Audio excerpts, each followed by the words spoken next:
That's why our goal is to let everyone know that there is a place for them in this community. Whether it's one of our athletes coming from work, coming straight to the gym, whether it's a stay-at-home mom looking for a break, whether it's a juvenile who's placed on probation and court ordered to be here, the goal is you have a place to belong here. Yep. And we want you to keep coming back. Stories are powerful. Welcome to the Rise, Recover, Live podcast, brought to you by The Phoenix. This is a space where people impacted by substance use can come to share their story of strength and resilience, get open and honest, and inspire hope and build community through shared experience. We'll be talking to people in our community on their own recovery journey and shine a light on the topic of recovery in all its forms. Maybe you'll hear some of your story in theirs. Let's show the world that together we rise, recover, and live. Hey everybody, it's Liz. Thanks so much for joining us for another episode. Can't wait for you to hear from Matt and Debbie. Just a few things to be aware of as we go into this conversation. We do have some mention of domestic violence as well as suicide. So if those are areas that feel unsafe for you, as always, please take care of yourself. And if you need to skip this week, that is okay. In addition, just a quick note about language. In Phoenix Spaces, we are very intentional about the words that we use and the terms around recovery and substance use disorder in an effort to avoid terms that could be interpreted as stigmatizing. You might hear some of those words in this episode, and if that feels unsafe for you, again, it's always okay to skip a week. We're really grateful that Matt and Debbie took the time to have this conversation with us. They're doing incredible and life-changing work. I hope you enjoy the show. Welcome, everybody, to another episode of the Rise, Recover, Live podcast. We are your hosts, Bryce III. And Liz McKean. Yeah, Liz, how's your energy? My energy is disappointed in myself for not having an answer for this question because now I should know by now that you're going to ask me. It is good, and it is... I'm very high energy right now, actually. I got a good night's sleep last night, so I'm feeling really good. Yeah. Give me a second to check in. How about you? You can give me a couple of hours of that sleep, and I think I'll geek up a little bit. I'm straight, though. A bit contemplative, Good word. Showing up for life on life's terms. And no, you shouldn't get used to expecting me to ask that question because I don't always ask that question. And that's why I don't always ask that question, because I want to keep you on your toes. Yeah. But, it's a good thing to, I think, just have as even like a personal contemplative moment, I think, to just have an awareness of where my energy's at. So, and it's also definitely okay to not have an answer. Well, thank goodness, because that's kind of the trend. So as you all know, here on Rise, Recover, Live, we always have guests most of the time. And today we are graced by two wonderful people. Liz, who do we have here today? We have the fabulous Matt Schindeldecker and Debbie Wagner, who are co-owners of CrossFit Crave, located in Ohio. And as it happens every so often, we have guests on the show who we know of, but have not had a whole lot of opportunity to get to know. So this is my favorite kind of conversation because we're able to just get to know each other in real time. And for everyone listening, you get to just be right along with us on this conversation and journey. And so we're really pumped to have you both here. So welcome, Matt and Debbie. How are you today? Thank you. Really well. Thanks for having us. We're excited. It's funny you asked the question about what's your energy level, and I went directly to I'm not promoting Whoop here, but I went to my HRV level, and my HRV level is high today, which is good. That means I'm in a good mood and my mental capacity is strong. So I'm excited about that.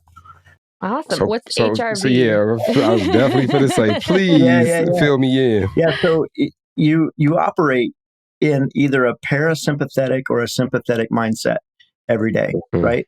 And that truly revolves around your experiences, whether it be past trauma, or if you've lived a trauma-free life. How do you physically feel that day? There's two ways we look at life. If you are trauma-free for the most part, you look at life. When I ask you, how are you feeling? You internalize. My arms don't hurt. I'm not sore for 23.3. I'm feeling pretty good. I don't have a headache. How about you? And if you come from a trauma background, you scan your environment. Who am I with? How do they make me feel? What energy is around me, that type of thing. And a good indication of that is, those that wear a Whoop band, it tracks your HRV level. And that's a true indication of whether you're operating in your sympathetic, which is positive mindset, you're ready to attack life, everything's good, or your parasympathetic, fight or flight. There's a problem. I'm a trauma survivor myself, so I'm constantly concerned about something. Something's attacking me. I'm pulling in, and I'm freeing from that. So I gauge my daily access. Literally, she asks me every day, "Hey, what's your HRV level?" And for an adult male my age, it should be in the 70s. I average about 23 because of previous trauma that I deal with. And today yesterday I was at a high of 31, which is awesome. Today I'm at a 25. So it just, it's been as low as 8 and 9. And that's when things get really dark in here. And that's where CrossFit for me pulls it out. Like if I don't get a workout in, my HRV level's low, and she's like, "Hey, whatever you're doing, stop, go work out." So, but today's good. So I feel pretty good today. So anyway, we're off on a tangent, but I apologize. I'm so excited. I know. I'm like, oh my gosh, I could take that in so many directions. I already want to just start talking, but let's check in with Debbie first. Yeah. How are you doing, Debbie? Good. So that HRV technically stands for heart rate variability. Yep. Female, just so you guys know, average is 62. So a little bit less than what the male average is, but same thing. We have a great community here who work constantly every day, and you can give access to people. So Matt's got another one of our athletes. She checks in on his HRV every day, and then we know how close do we need to stay in contact every day, not just the busyness, how's it going or whatever, but tell me where your head's at right now. Stop what you're doing. A lot of our coaches and athletes have gone through trauma-informed care, trauma-informed coaching, and it's a part of a program that Debbie, myself, and Dr. Kuhn put on for coaching staff. We started it here because of the programs we run with juveniles and that type of thing. And it's really made our coaches in tuned to where they're at and not just human movement when they come in the door. Hey, when I'm teaching somebody CrossFit, I want to make sure their human movement is exactly where it needs. It really works on the human condition. What are they coming in the door with, right? Not how do they move? That's important. But what's this doing? The human condition. And so, so it's fun. Adds a little, extra element to it. Yeah. So I gotta say, first and foremost, off the rip, just to be 100% honest, CrossFit hasn't held like a huge place in my life. I didn't know anything about CrossFit until I was introduced to the Phoenix. And, upon further investigation, it kind of seemed as if it was something that was inaccessible to Black people, like people who come from where I come from.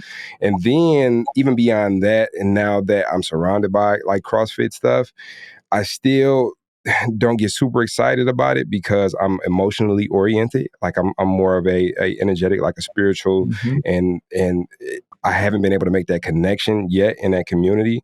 And I have to say, like, your answer to that question, how's your energy, and the way that you all describe that you keep up with your athletes, this is really like piquing my interest because I think up until this point, I have yet to draw that connection between like my emotional and my spiritual well-being and like CrossFit. I mean, beyond like the movement of the body, the movement of the body is important, but I would tend to lean more towards like yoga or something like that has the spirituality aspect to it. So can you tell me a bit more about reading your description, seeing that you're bringing CrossFit to a demographic that doesn't usually have access or is like not the affiliated demographic with CrossFit? Like, tell me how you get over some of those obstacles where people don't see themselves in CrossFit, and how do you help them to feel at home and comfortable? Yeah, that's a great question, and we by no means have the magic solution to that. We're human, and we trial and we fail, daily. We've done that for the last, it'll be 14 years coming up here this year. I think one of the foundations that before we talked about the juvenile program, one of our foundations from a CrossFit Crave perspective is we stand on 3 pillars. And those 3 pillars first start with community, equality, and then consistency. And that's what you learn when you walk in the door for your foundations classes. We're about community first. That means we're going to be supportive of each other. Equality, I don't care what walk of life you come from. you're going to be treated absolutely the same, whether you come from a lot or come from nothing like I did, whether you had great parents or your mother died in prison trying to save me from an abusive situation, and she shot a man and went to jail and spent her entire life from the time I was 11 in prison. So it doesn't matter what your background is. We want to treat you equally. Mm-hmm. And we want to do that consistently day in and day out. It shouldn't change. So go back 5 or 6 years ago, we had an opportunity that was brought to us by one of our juvenile probation officers here in our town, because they knew they liked fitness. They were in a run club, and they knew that fitness was a key to helping someone better themselves. But they were missing, how do I connect these youth with a community that supports them? Because they don't come from supportive communities naturally. And they knew some of our background, from a business ownership to the trauma that because it's well known in this community, the trauma that I went through. So they were like, hey, let's see if we can partner with CrossFit. So we started what's now called Expanding Horizons locally, but it's basically a court-ordered CrossFit. And Bryce, what we see is these kids come in off the street to a regularly scheduled class 4 days a week. And their first day for a lot of them is they hate life, and they hate us, and they don't want to be here, and they certainly don't want to be doing burpees and everything else that we put them in. And we quickly go to the fact that we're not trying to force you to become a better athlete or get in shape. We're trying to support you in making a better person. And one of our most recent, Nazir, one of our most recent kids, he come in, believe it or not, he's in 6th grade. He's 11 years old, got some narcotic issues and whatnot. Come in that first day and walked right by, wouldn't say a word. I'm like, hey, what's your name? And he's like, give me that cold shoulder, like, bro, I don't want to talk to you. I don't want to be here. So I went over to him. I'm like, hey, man, it's okay, dude. My name's Matt. When you come around, you introduce yourself to me. It's all good. And I give him a fist pump, and I just left him go, and I walked away. And then little by little, I supported him, and we surrounded him with community. And now Nazir won't shut up,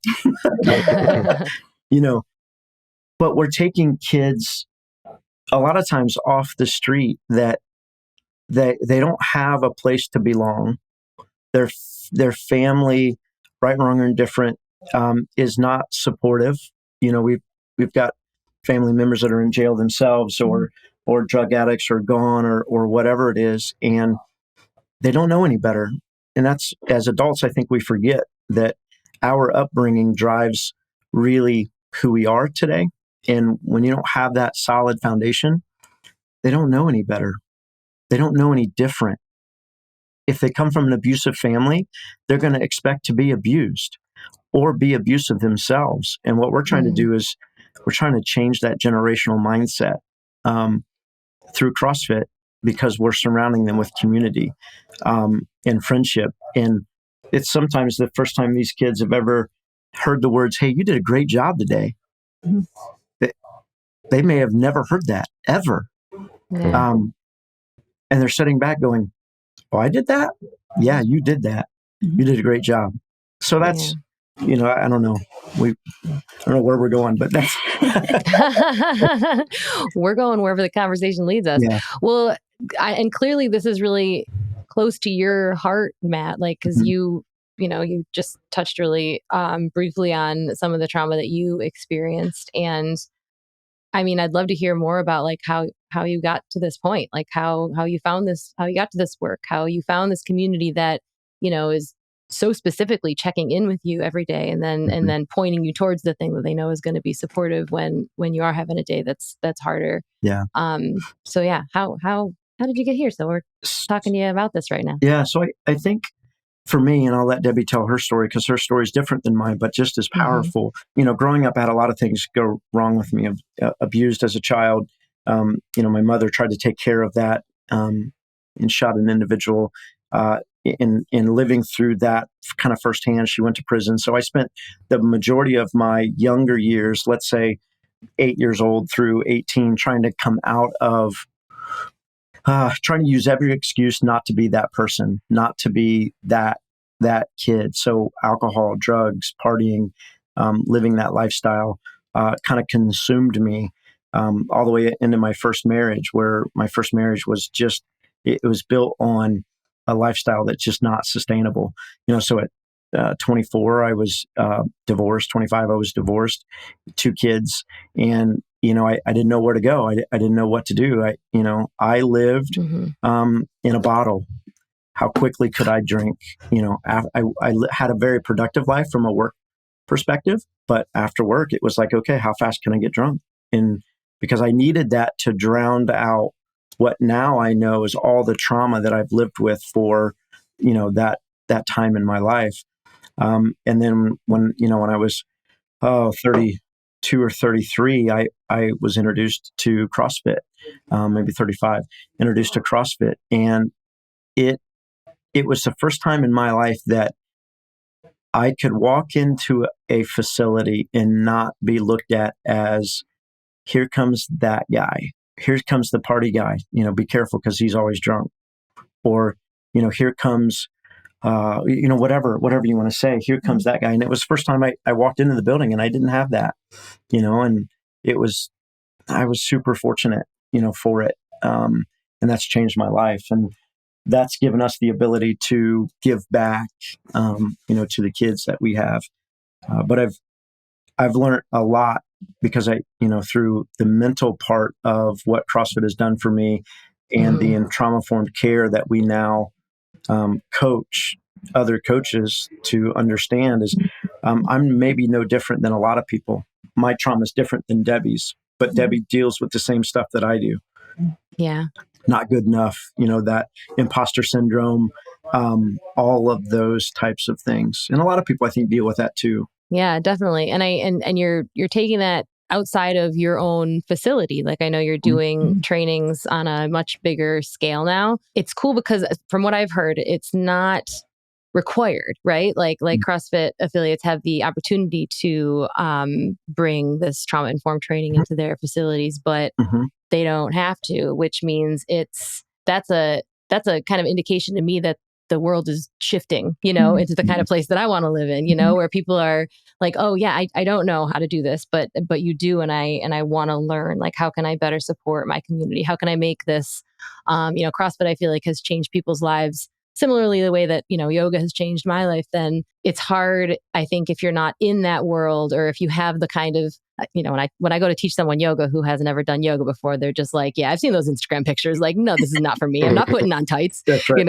And it's like, no, it's so much deeper than that. But it's hard sometimes to like bridge that gap when it's like, we speak a different language almost in the beginning, And I think CrossFit is similar. And now you are bridging that gap because you're teaching people how to speak the language. You're teaching people how to reach out to folks who maybe thought that this wasn't for them.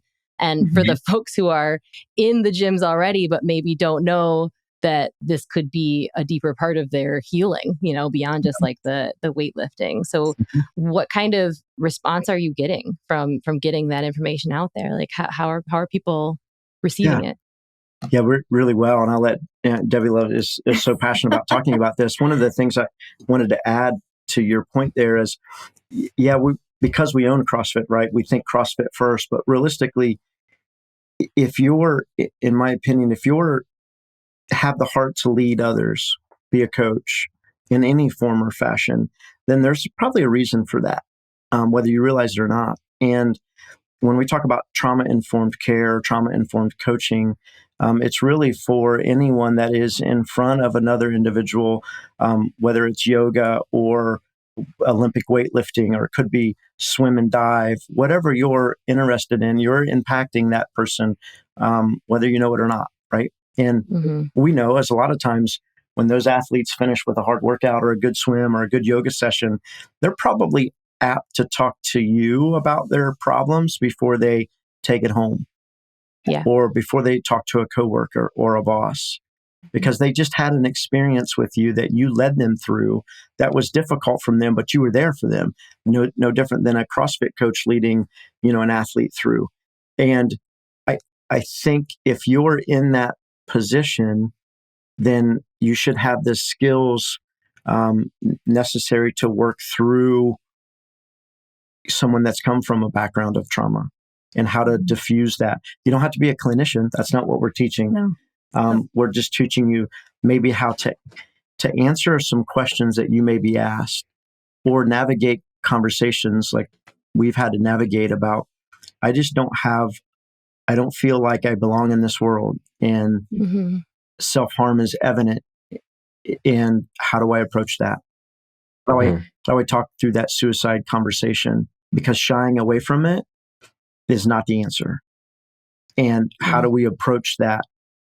Not from a clinician's perspective, but how do I create a safety zone for that individual to make sure that they're safe and they get the help they need? So the response has been overwhelming. Yeah. Honestly, we can't keep up with the emails saying, hey, when is the next one? How do I get involved? Today we had a call with a group out of Kansas, and they said, how do I send all my probation officers to this? So it's not just a coach's thing.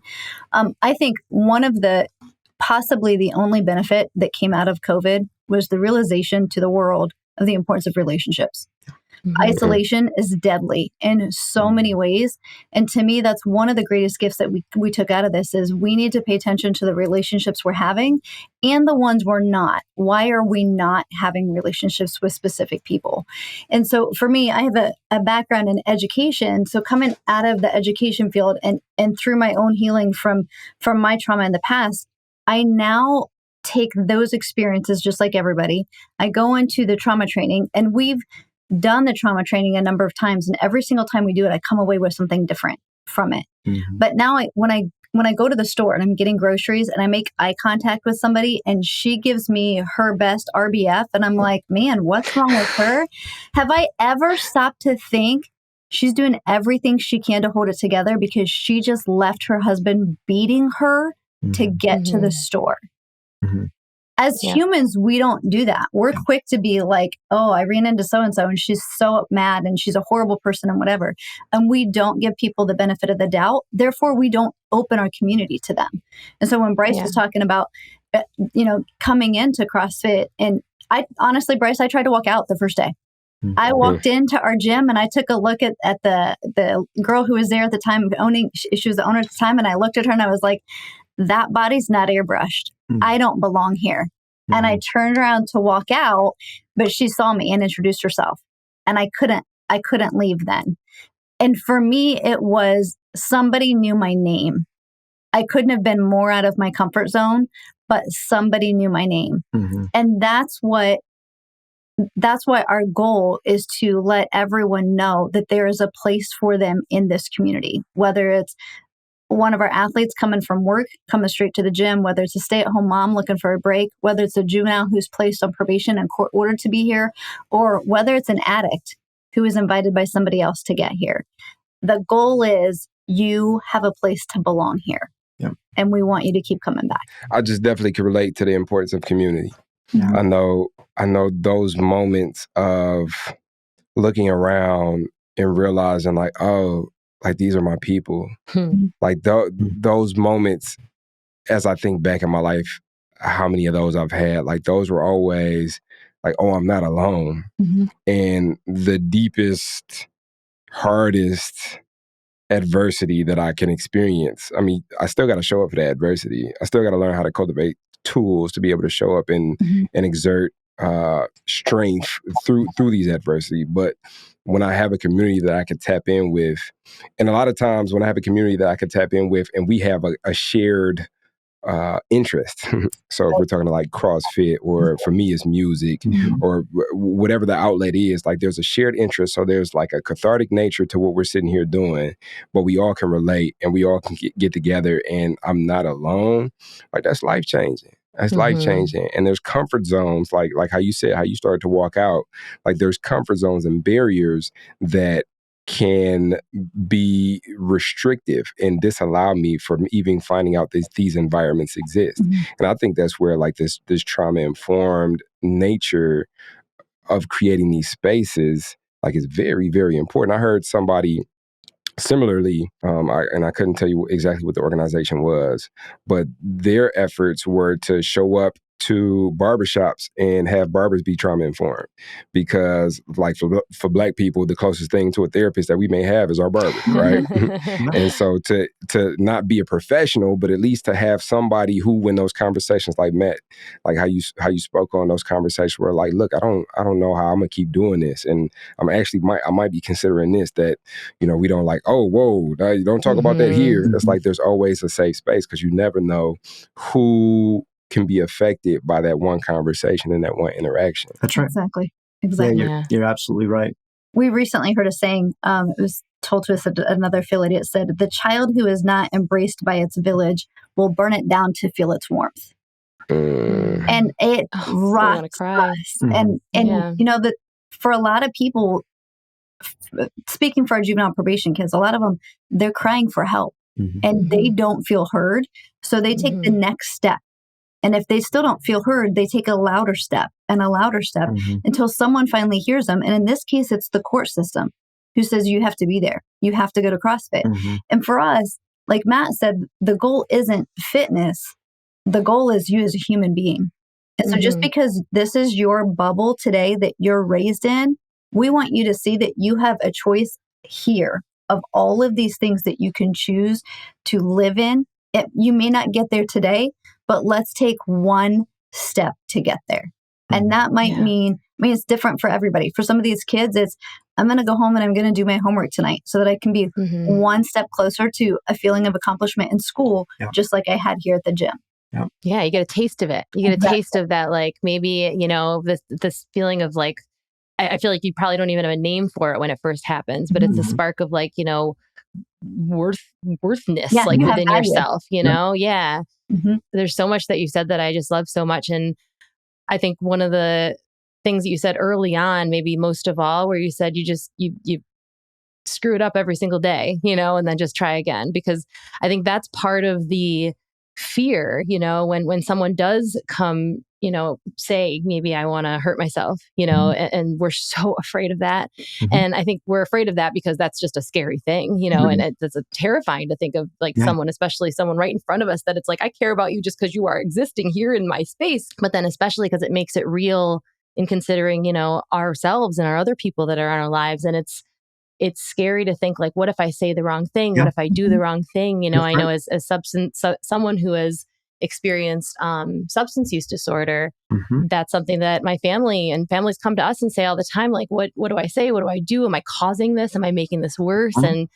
And really the worst thing to do is nothing, because, you know, because even if you say, you use, you know, language that person doesn't relate to, even if you say how are you in a way that they feel is flippant or something like that, just the fact that like you're leaning in and not leaning out is just, that's so like good. That is a spark of worthness. I feel like worthiness is the wrong word, so I'm just going to use worth. I'm just going to create a new word today. That someone's like, this person's leaning towards me. Like, even if they're doing it with, you know, bad breath, like at least they're here, you know, they're not like turning away. They're like, I've said this scary thing and they're not afraid of it, and they're not afraid of me. So maybe I don't need to be afraid of it. Maybe I can stick around long enough to figure it out. Exactly. And when I screwed up, they're going to welcome me back tomorrow. Yeah. And that's, you know, some of the things we teach in the trauma training, you know, how to handle that, you know, substance abuse. One of the key things that we review during that process is how to be proximal. That means I'm parallel. I'm going to be at your level, seated or standing. I'm going to be proximal, close enough yet far enough I'm not intruding your space, and I'm going to be patient. And I'm going to take as long as I need to understand where you're coming from. Let's say it's in alcoholism and you've just got hit with your second DUI. You're a gym member and you love the gym, but that's going to be taken away from you because you've lost your license. There's two ways to handle that. And most of the times, friends, even coaches, even will go to that individual and be like, man, what are you thinking? Like, you knew this was going to happen. Like, how could you make that mistake? When no, you got to say, hey, listen, how do you feel about that? And yeah, that's tough, right? I'm here for you when you're ready, when you need it. I'm here for you. You know, what are small steps do you think you can take that we can really correct this? Instead of, dude, you knew that was going to happen. Like, why could you let yourself fall into that? Little conversations, or the suicide prevention conversation. The biggest thing you can do is help them find something internally that they want to live for that day, not for a lifetime, that day. Hey, you're thinking about self-harm. And those are the questions you have to ask. Mm-hmm. If you know that person is in that situation, hey, can I ask you, are you thinking about self-harm? And they're going to push back right away. Oh, no, I'm good. No, Sometimes. really. Sometimes they don't. Yeah. Are you concerned Sometimes about? that's the right question immediately. That's right. Yeah. That's right. Mm-hmm. And if they break down those barriers and say, I just don't have anything to live for, then okay, let's take 5 minutes here and see if we can find something. What's that one thing? Maybe it's an animal, a pet, a grandpa, a grandma, a dad, a something. And then that's what we latch onto for that day, not for a lifetime, until we can get that person through that instant and then get them the help they need or help them find help that they'll. And a coach, whether, I don't care what setting you're in, CrossFit or yoga or golf, you're apt to have those conversations more than their own family members will, because they've suffered through something with you and you're trauma bonding at that point. And we should be able to arm our coaches with the ability to at least get through that conversation. I was going to say, I'm just super curious because, and it's the entrepreneur bone in me. Yeah. Some of us, we find what it is that we were missing, and we kind of settle in it. And it's like, yo, I found it. This is it. Others, there's this inclination to make sure that it's available for other people. And so I'm curious as to like what the initial pull was for you all to make sure that these methods to creating these spaces for people was available to people, and that there was a curriculum for people to be able to tap into so that this thing could spread further than just affecting you. It's a great question. And it's always a tough one for me to answer because that's not the person I always wanted to be. What I mean by that is when we started like the juvenile probation program, we started it to give back to our community and only our community. And we had no idea the effect it could. We didn't go into it to say, hey, look at what we're doing, right? We went into it because we both felt that we could change, if we changed one life, because those kids are going to stay in our community and we're going to see them at Walmart and McDonald's and everywhere else, then let's try to do that. And then, 6 years later, when the state of Ohio came and said, hey, your recidivism rate is the lowest it's ever been in the state and probably the lowest in the country at 23%, meaning the rate at which these kids reoffend is typically 70 to 80%, years 1, 3, and 5. You're at 23. That's unheard of. What are you doing? And we're like, oh, well, we're not doing anything special, but creating a community around these kids. And it was a marriage between CrossFit and that mental health and wellness. So we thought, okay, well, maybe we could help some other people. So let's try to do that. But before we can help those other individuals, they have to be trauma informed. Right. Because it's not easy. It's not, as you know, it's not easy dealing with whether it's juveniles or adults that have come through an addiction or whatever that addiction is, or abuse of whatever type. That's not an easy road or an easy path. And we just want to make it, we're not trying to pat ourselves on the back. We want to make better people. And if we can help, that's our goal. For me, that's tough to answer. We know that 70% of people have been through some kind of trauma in their lives, and everybody's different and everybody handles it different. They comprehend it differently, deal with it differently, and then they project differently of what other people think of them. And so one of the things that we've realized is when you can take someone in whatever their situation is and give them worthness, like Liz says, and value, and teach them, hey, you have more inside of you than what you ever realized.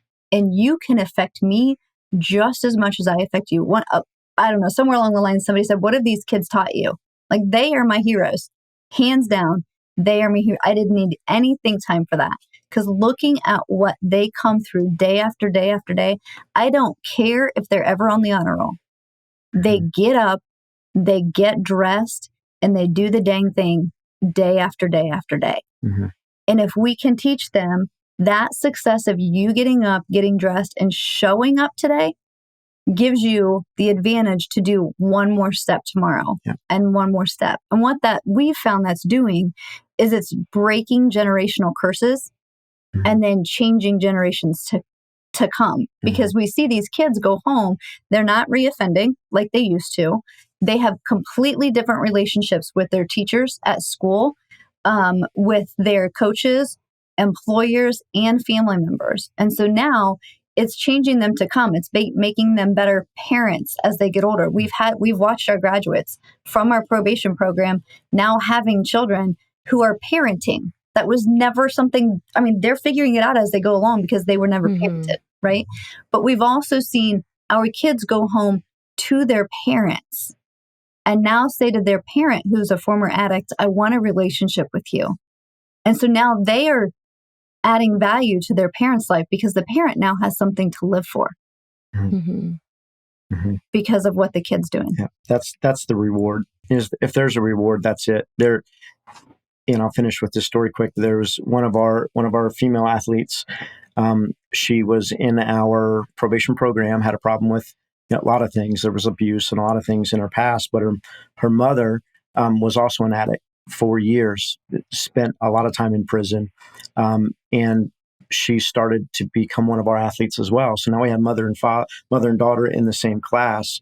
And probably 2 months ago in one of our Saturday classes, as we were doing introductions, we have a little fun on Saturday mornings. She introduced herself as this young lady's mother. And she said, for the first time in 20 years, I'm sober. I'm not on drugs, and I have a relationship with my daughter because of what I've learned in this community. And she just got off probation. Herself. The mom. The mom. So the daughter looks to the mom. The daughter had just turned 18. Mom had been on probation for 20 years. Mm-hmm. Wow. The daughter had never seen her mom not be on probation. And daughter was on probation. So the daughter got herself off probation. Mom got herself clean and off probation. And now they have a relationship. So that's so amazing. That's what we try to do. That's the trauma-informed care. That's what we teach our coaches, how to foster those relationships. And for us, whether you're in CrossFit or yoga or whatever you choose to, find something that you connect with and then just stick with it. Well, moment for a mic drop. And then one of the things that, we at the Phoenix, we are, a peer-to-peer sober active community. So it's, folks who are, often in recovery, instructing classes with folks who are seeking, supporters of folks who are, experience substance use disorder. And the thing that I have had to worry about for myself and then for, just other instructors that are, also my peers is we want to create this, trauma informed environment and be a safe person and create a safe space, but also our safety matters, and there's times that you can't, that no matter what you do, it might not pan out the way you hope that it would. And there's times that someone might, look to you to fix it for them. And you can't. Within that trauma-informed training, like how do you help the helper to take care of themselves? Yeah. So this is one of the hardest parts because sometimes we can help to the point of enabling. Yeah. And that's where, for me, I'm just learning in life at 40-something years old that I can set a boundary and I can stick to it, which means other people will have to stick to my boundary. So my boundary can be, you can call me anytime you need me, and I will pick you up and get you out of a dangerous situation. But I will not transport you into another one, meaning I'm not going to drop you off at another drug house, and I'm not going to give you money because I know what's going to happen. But by doing that, they may at first draw back because, they're not going to get what they want in that moment. But when that time comes, they know who they're going to call. We have siblings who are on probation right now, 17 and 14. And today's second. So 15 days from now, their mom gets out of prison. Of her second time in prison for drugs. Both kids are on probation for drugs. And she's called me nearly once a week for the entire almost 2.5 years that she's been on probation, because she knows this family doesn't leave. CrossFit or whatever your community is that you develop doesn't leave. Just because you're used to family members who use you and leave you, that's not the family that we're trying to write for you. So when you need us, we're here. But I will not allow you to take advantage of me. And that's where our community comes into play for each other. Yeah. Because there are times that Matt has to step in and say, Debbie, hang on a second. If you go do this or pick this person up or, X, Y, or Z, is that enabling or is that helping? You want to be part of the solution, not part of the problem. And sometimes there's a fine line in there. Yeah. We talk about that in the trauma-informed training. There's how do you prevent triangulation, but does preventing triangulation cause more problems, whether it's in a suicide case where, hey, they're just not going to talk to you and they shut down and leave. It's my duty. There's a name for it, and I can't think of it. A mandated reporter. Mandated reporter. It's my duty, if that individual leaves my presence and I'm in fear of his or her life because they're going to take their own life or the lives of others. Same thing with abusing. I know where that's going to go. Then I love you enough to make a phone call to whether it's to the law or, to a support network or someone that can get you the help you need. And through the trauma-informed training, we teach that. We harp on that. You can't be there 24/7. That's not what we're trying to create. But you have to have enough awareness to go, is this individual putting themselves or others in harm when they leave me? And if so, then as a right, as I love them so much, I need to make a phone call. Yeah. And that, and the boundaries are all about what you will and won't do. That's right. I think what both of you said is kind of the mindset that I feel like is so important where, I can't say that, my boundary is that you can't use this substance anymore. Like my boundary is that you are not going to go to this place. It's like, no, my boundary is that, I will do this, but I won't do this. Like I can only control, like my boundary is that, I'll be here for this and like, I'll make this phone call, but you can't have a boundary that controls another person because we just don't have that power. And that could be like horribly frustrating. And also I think that's freeing when you realize that's true, that's just a true thing. And well, thank you for answering that. And I think we did it. We're just about at time. I feel like we could have this conversation a whole lot longer. Yeah.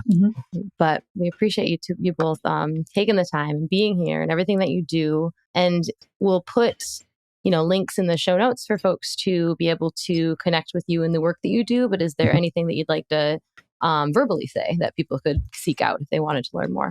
If they're CrossFit affiliated and they want to learn more about the juvenile probation program, they can send an email to ACEP, ACEP at CrossFit.com, and that will put them in touch with Debbie and I, and we can help them through that process. If there's interest in the trauma-informed care, they can reach to Debbie or I directly with our email addresses, and we can, which I think you guys have those already. You can drop those in the notes. We'll connect with Dr. Ian Kuhn and go from there. But we really appreciate the opportunity, guys. Bryce, I hope I answered the questions that you had there. I sometimes I get off on tangents, so I apologize.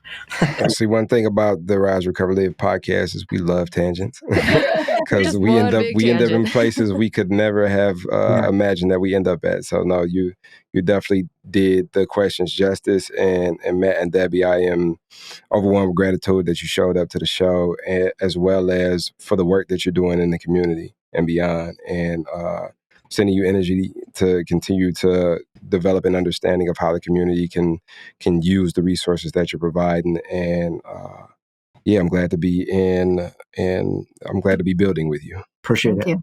Yeah, we're excited. We're honored as well. Thank you. Well, thank you for being here. I know I just want to mention that another beautiful gift of the pandemic was that we realized we can connect not just in person. And I don't know if we've mentioned it, but the program that you offer is digital, like that is online, like you do, I don't know if it's Zoom based, but something similar. Yeah. And then, any other resources that we can offer to folks, we'll definitely be sure to link. But I think we did it. We did it on time, which is possibly a first. So thank you for being here. And thanks everybody for joining us, for tuning in. If this show has been meaningful to you, please be sure that you send it to a friend. It means the world to us if you subscribe, if you rate, if you review. It allows all those magical podcast apps to boost us up and show us to more people. So please do take that moment if you would be so kind. And then we also want to hear from you, and I'm sending it over to Bryce to tell you how to do that. We can definitely hear from you by downloading the Phoenix app. The Phoenix has an app on the App Store. Go download that. And then once you get on that app, we have different groups within that app, including the Rise, Recover, Live podcast group. Come in there. Tell us what you thought about this episode. What about what Matt and Debbie shared stuck out to you? Tell us about the show. Like, what do you love? What do you want to see more of? What do you not like? What do you want us to take out? Just come talk to us and we'll be there. So download the Phoenix app, then grab that app and go on that group and come and holler at us. And all those are linked in the show notes as well. So thanks for being here, and we'll see you next time. Catch you next go. Thanks, guys. So now you're excited. Bryce, Liz, how do I get involved with the Phoenix? Well, my friend, it is super simple. We actually have an app. Head over to the Google Play Store or the Apple App Store, or look in the show notes of this podcast, wherever you're listening to or watching this podcast, and go download the Phoenix app. The Phoenix app makes it so easy to find classes that are near you, or to access our virtual class schedule where you can hop on from the comfort of your home. You can also join our groups and have a conversation with someone from the Phoenix community from anywhere in the world. Please make sure that you join the podcast group where you can connect with Bryce and I and other listeners. Everything that you need is in the show notes. You can also head to our website at www.thephoenix.org. And maybe while you're there, you click the volunteer tab and get even more involved.